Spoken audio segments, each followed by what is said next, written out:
Tonight, fire evacuees share their concerns about info they're getting from the Red Cross. Other evacuees are finding ways to take their minds off of the fires.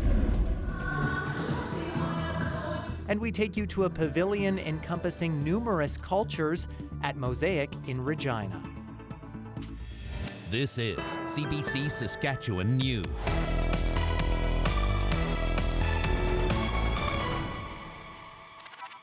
It is Friday, June 6th, and the CBC Saskatchewan News starts right now. I'm Ethan Williams. Thank you for joining us. Communities across the province are bracing for wildfires to strike within days, while others are finally preparing to welcome people back home. But the situation as a whole remains dire. There were 25 active fires burning in the province as of Friday afternoon, 6 of those out of control. 247 fires have burned so far in the province this year, compared to just 174 at this time last year, and well above the 5-year average of 139.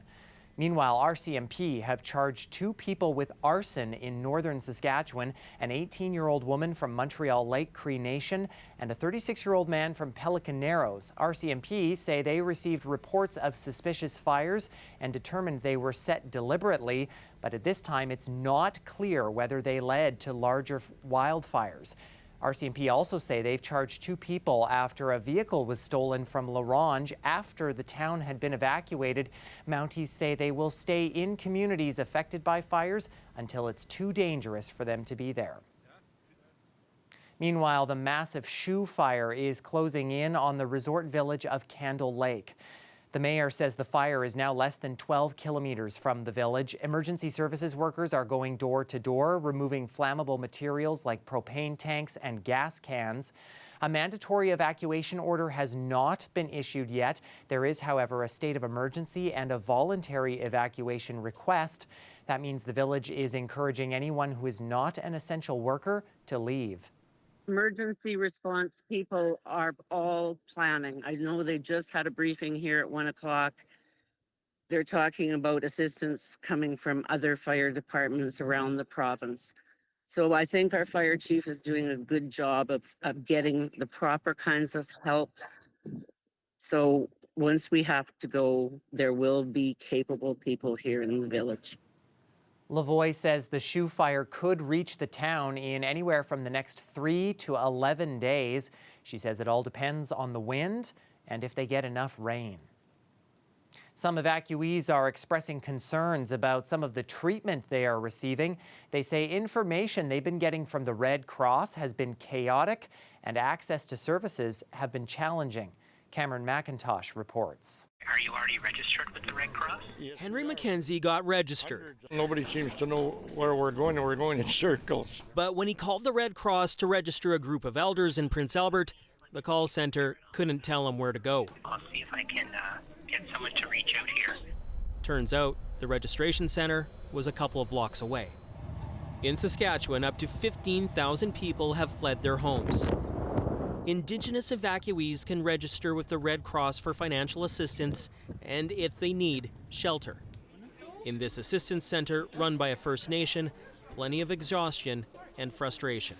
Many, like Malachi Linklater, saying it's been hard getting clear answers from the Red Cross. Maybe they're overwhelmed too, but they've been pushed away. So it takes the first few days of these things are always, hectic. The Red Cross says it's catching up with demand. 8,000 people registered in Saskatchewan so far. We won't turn people away. We are registering anybody that's been evacuated. In Manitoba, the Red Cross is responsible for all evacuees. More than 16,000 people are registered. That too started slowly.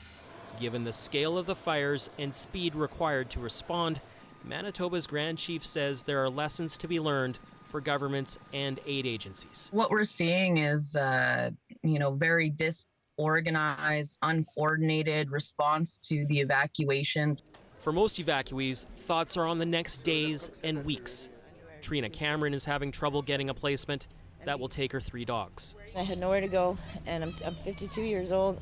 I can't be living on the streets. So far, nearly $7 million has been raised for wildfire relief through direct donations to the Red Cross. and matching funds from the federal and provincial governments. Cameron McIntosh, CBC News, Prince Albert. Meanwhile, evacuees and many others are wondering if anything more can be done to fight the fires. Post-media political columnist Murray Mandrich had a few thoughts on that for the Morning Edition's political panel. Communication needs to be improved. Organization needs to be improved.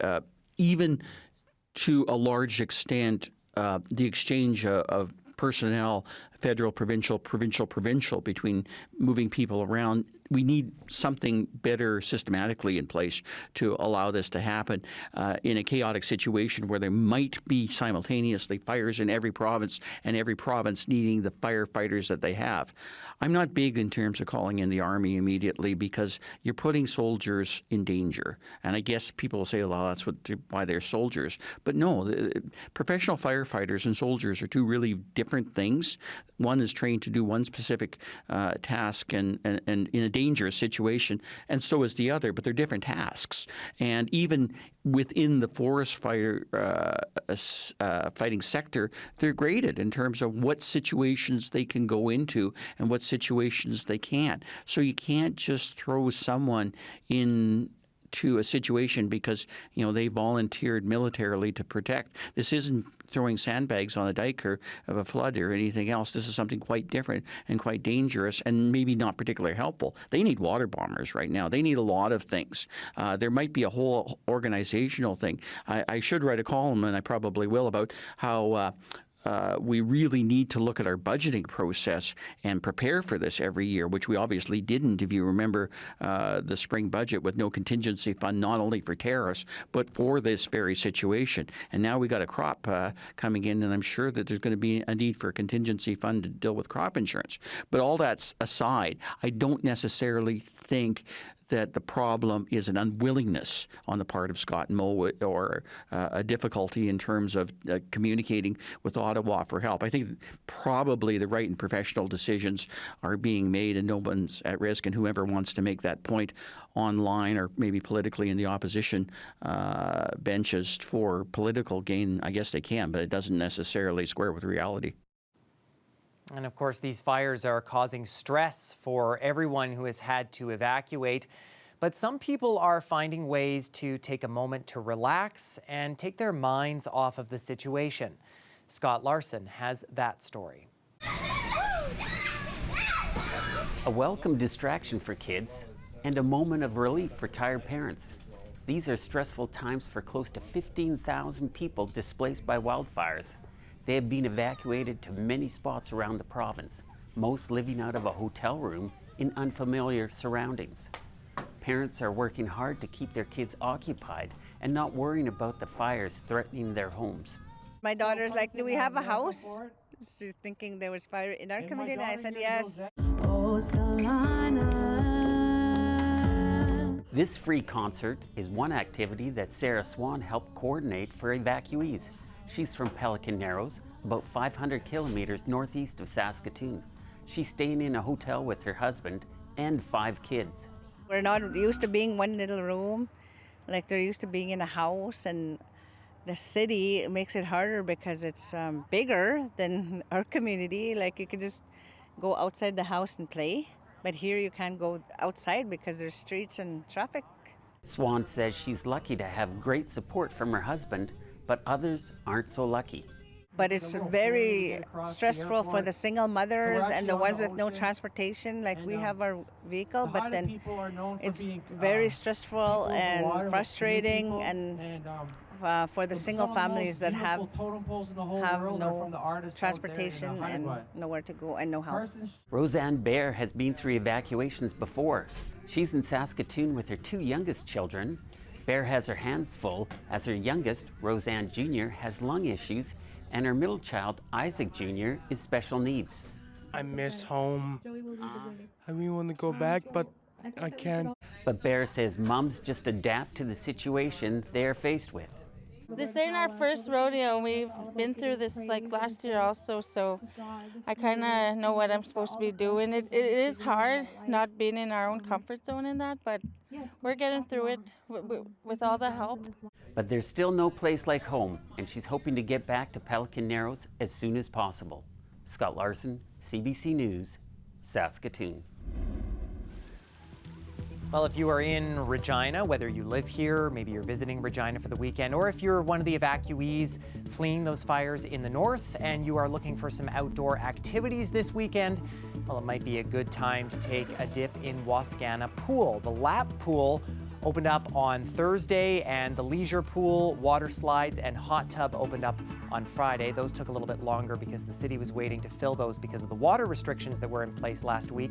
The rest of the city's pools are expected to open next Thursday.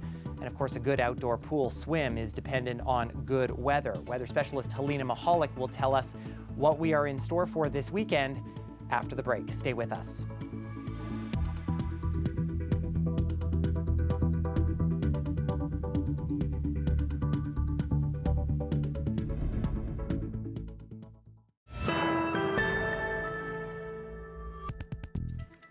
The federal government has introduced legislation aimed at cutting down interprovincial barriers and opening up trade across the country. Prime Minister Mark Carney outlined the goals in Ottawa. With the One Canadian Economy Bill, we are aligning federal rules and regulations with those from the provinces and territories, helping to create one market, not 13. He estimates those barriers are costing Canadians as much as $200 billion per year. The bill looks to recognize provincial and territorial rules at the federal level and speed up the approval process of major infrastructure projects deemed to be in the national interest. The Prime Minister said building strength at home is the best way to respond to the U.S. trade war. The legislation was one of Carney's key election campaign promises.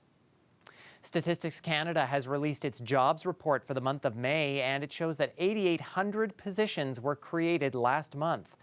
The increase was a surprise for forecasters who expected a dip because of the U.S. tariff war. But even though the actual number was up slightly, the unemployment rate climbed to 7%. That's the highest it's been in 9 years, aside from during COVID.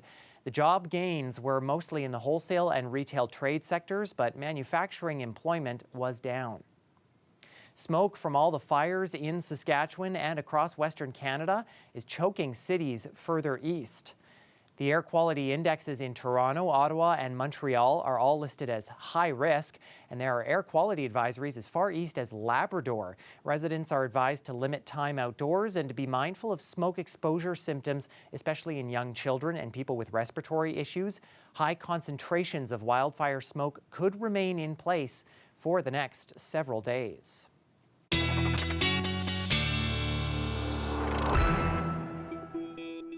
And weather specialist Helena Mahalik joins us now, and I know you're tracking that wildfire smoke here, Helena, but I understand you have an update on some other severe weather as well. Yes, I do, Ethan. It's a story we brought you a few weeks ago. It turns out that the first tornado of the season never actually happened. Environment Canada confirmed that a tornado had landed at the Maple Creek area on May 17th, but they have since said that this didn't actually happen.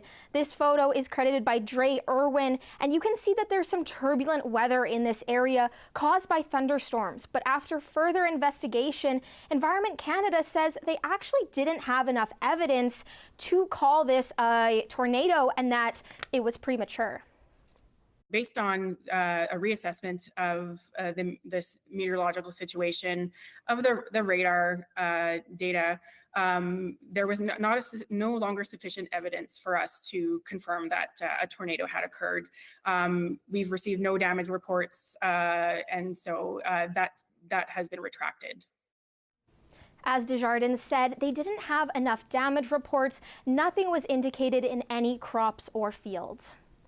And moving to our other extreme weather situation that we are looking at, the wildfire situation in Saskatchewan. Let's take a look at where some of the air quality advisories are in place right now. So the areas like Buffalo Narrows still have an air quality statement, whereas the rest of the north is an air quality warning due to the strength of the fires burning in these areas. Okay, awesome. And throughout the weekend, we're going to continue to see the most of this strength in the La Ronge and Buffalo Buffalo for Narrows Mosaic. areas. But the most of the province is going to be experiencing some of this smoke. It may even be coming down into the Saskatoon area.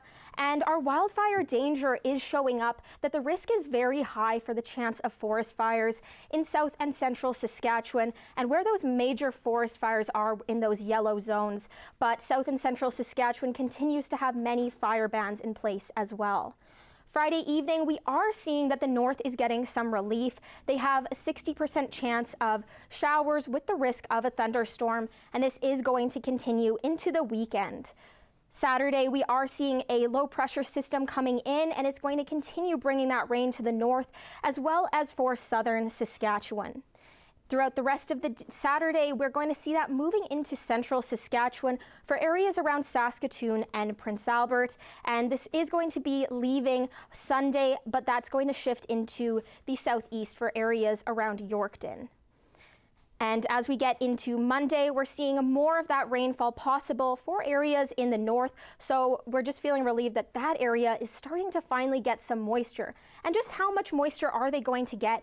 Anywhere from 10 to 30 millimeters is possible, especially for western parts of the north, areas like La Loche and Buffalo Narrows. And southern Saskatchewan will also get some rainfall, not quite as much as the north, but anywhere from 0.5 millimeters to 22 millimeters is possible, and we're seeing the most of that in the southeast and areas around Weyburn. But it will be a very breezy Saturday, with winds gusting up to 70 kilometers an hour in central areas of the province, and even the north is going to get up to 40 kilometers an hour. This trend is going to continue for Sunday, where winds are gusting up to 60 kilometers an hour, and as we get into Sunday evening, it's the same thing, up to 60 kilometers an hour. So Ethan, although we're getting some rain, it's worth watching out for any lightning strikes and these intense winds for the northern fires. Yeah, definitely. At least glad that something is now falling in the north of the province. Helena, thank you so much. Thanks, Ethan. Well, Regina's Mosaic Cultural Festival is underway, but there's one pavilion that's a bit different than the rest this year. It features numerous cultures who don't have their own dedicated pavilion. So the Spirit of China is kind of like the little mosaic within Mosaic, because we have all these different cultures coming together and working together and learning from each other, and we perform it probably about 25 times throughout Mosaic. There's so many people that aren't attached to a pavilion, and there's so many people that maybe they're not having a pavilion this year, so we ask them very nicely to welcome all other cultures that don't get a chance to perform at Mosaic. So this year, the Chin dancers and the Bangladesh dancers, we call them the newbies. They've only been practicing for like a week and a half. So they're just getting to know the dance, and they're doing amazing. The Chin dancers, we usually just dance to dance, but we also just dance for fun, we dance for to show our culture. That's pretty much it, just to represent what we're all about. The opening night, we are going to have, of course, the Chinese performers, and then we have Ukrainian, German, belly dance, Bangladesh. We have the Polish and Romanian this year because they are not having pavilions. So they're going to join us Thursday night for the opening. Mosaic is a big thing. You get to represent your culture and everything, so that's a huge opportunity. So I'm glad to be having that opportunity. I don't want to cry. It means a lot because they've all put in so much time, and just sharing all of our belief that, it's time to be together. It's time to get along. It's enough. And this is the purpose of the multicultural dance. I mean, I'm just mesmerized at everyone and all their little traditional clothes. Everyone looks so beautiful, and I'm just so mesmerized. The world's highest single-arch railway bridge opened for business this week in Indian-administered Kashmir. The Chenab Bridge sits 350 meters above a river valley, and to put that in perspective, that's 35 meters taller than the Eiffel Tower. The Showcase Infrastructure Project is just over 1,300 meters long and took more than 20 years to build. Worth the price of a ticket just for the one view alone, of course. Stay with us. We'll have more news and a final look at the forecast when we come back.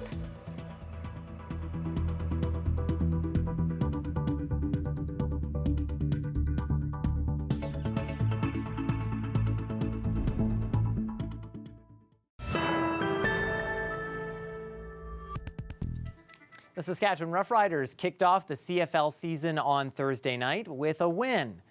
The Riders held off a fourth-quarter surge from the Ottawa Redblacks to win 31-26 at home at Mosaic Stadium. But it wasn't all good news. The team suffered key injuries to A.J. Willett, Kian Schaefer-Baker, and Roland Milligan, who all left the game and did not return. Thomas Bertrand-Houdon stepped in at running back and totaled 74 yards and 2 touchdowns.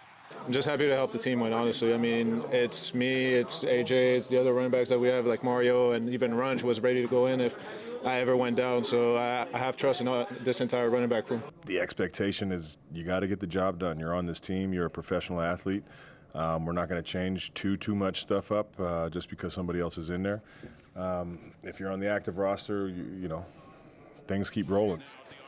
Quarterback Trevor Harris threw for 277 yards, including 2 touchdowns. His top receiver, Sam Emelis, also picked up a touchdown and had 133 receiving yards on the night. The Riders head to Hamilton to face the Ticats next Saturday.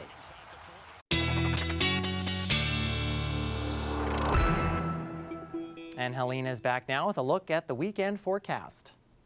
Ethan, it'll be a bit of a breezy weekend. Temperatures might feel a little cool. Let's take a look at the forecast for the city of Regina. Over the weekend, temperatures dropping just below 20 degrees. Saturday, we're in for some rain and also a bit of a breeze, up to 60 kilometers an hour wind gusts. But in time for the next work week, temperatures jumping back up. We will continue to feel that breeze and a few cloudy days as well. Later into the week, that rain will be coming back, but we are seeing overnight lows that are above seasonal for this time of year in the low teens. So things still feeling a little bit warmer overnight. Saskatoon is also in for a little bit of a cooler weekend. Saturday, we are seeing a chance of some rainfall, and over the next few days, temperatures will be jumping back up significantly in time for the work week, just close to 30 degrees, and then cooling down a little bit back to seasonal. We will see some cloud coverage, and into the end of the work week, some rain coming in as well. A bit of a breeze throughout the week, and overnight lows will be above seasonal for this time of year, Ethan, but I'm just happy to be seeing some rain at all. Yeah, that is true. It is good to see it, especially for the north of the province. Helena, thank you so much. Thanks, Ethan.